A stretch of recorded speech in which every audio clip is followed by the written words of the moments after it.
How to record depreciation in Odoo 19. Welcome to katylinks.com.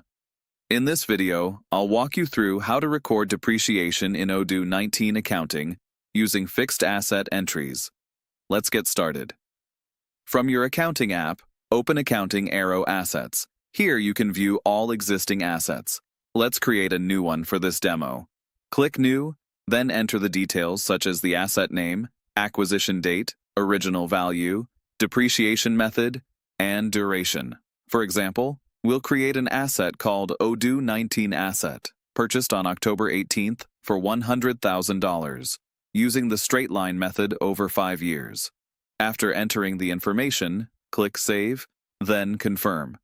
Odoo changes the status from draft to running and automatically builds the depreciation schedule for you.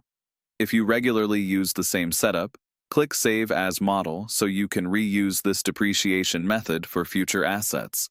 This saves time when adding new equipment or property. To see the generated entries, click Posted Entries. You'll notice that Odoo has automatically created all the journal entries for the next 5 years, one per fiscal period. If you prefer to post entries manually, open the first record, verify the accounting date, and click Post. Odoo records the expense in your depreciation and fixed asset accounts instantly.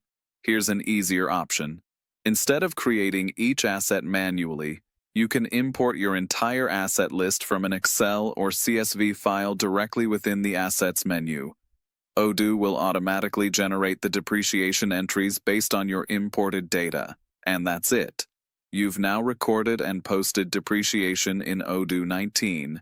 If this video helped you, hit like and subscribe for more Odoo 19 accounting tutorials. Visit katylinks.com for full Odoo training and setup services.